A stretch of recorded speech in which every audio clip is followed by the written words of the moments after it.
যেহেতু আমি ক্রিকেটের লোক, ক্রিকেট নিয়েই কথা বলি।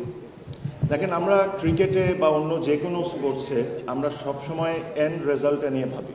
বাংলাদেশ জিতলো, হারলো, ভালো খেললো, খারাপ খেললো, আমরা সবসময় এই জিনিসটা নিয়ে ভাবি।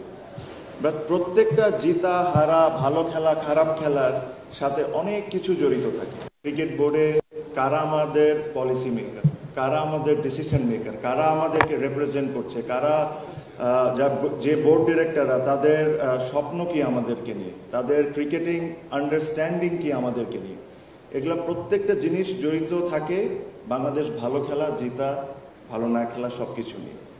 তো যদি আজকে জেলার বিভাগের একটা এত সুন্দর প্রোগ্রাম, আমি ছোট হয়ে আপনাদেরকে একটা জিনিস রিকোয়েস্ট করব যে যারা যোগ্য ক্রিকেট বোর্ডকে রিপ্রেজেন্ট করার জন্য, বা ওটা জেলার থেকে হোক বিভাগ থেকে হোক, যাদের বেসিক ক্রিকেটিং আইডিয়াস আছে, যাদের একটা স্বপ্ন আছে যে আমি বাংলাদেশ ক্রিকেটকে এই জায়গায় নিয়ে যেতে চাই, আমি এটাই রিকোয়েস্ট করব যে তাদেরকেই সিলেক্ট করা হোক। বিকজ অতীতে আমরা অনেকবারই দেখেছি যে যখন জেলা বা বিভাগ থেকে আসেন তখন তারা জেলার বিভাগের থাকেন, ঠিক যখন ওনারা ক্রিকেট বোর্ডের ডিরেক্টর হন তখন ওনারা ক্রিকেট বোর্ড ডিরেক্টর হয়ে যান, জেলা বিভাগকে ভুলে যান। এখন অনেক জেলা বিভাগে আমি যাই, চিটাগংয়ে আমি নিজেও গিয়েছি, কয়েকদিন আগে বরিশালেও গিয়েছি।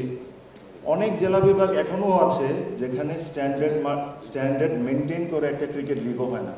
ক্রিকেটকে আমরা বলি বাংলাদেশের সবচেয়ে বড় স্পোর্টস, অবশ্যই football and other sports, my respect to all, but যদি আপনি বাংলাদেশের সবচেয়ে বড় স্পোর্টসকে এইভাবে করে যদি আমরা ট্রিট করি, এই জেলা বিভাগ থেকে কিন্তু ডিরেক্টর হচ্ছেন, এই জেলা বিভাগ থেকেই কিন্তু ওনারা পলিসি মেনটেন করতেছেন, বাট তারা যদি তাদের জেলা বিভাগের জন্য কাজই না করে তাহলে ওনাদের তো আমার মনে হয় কোনো প্রয়োজন নেই ওই ধরনের লোকরে ক্রিকেট বোর্ডে আসা।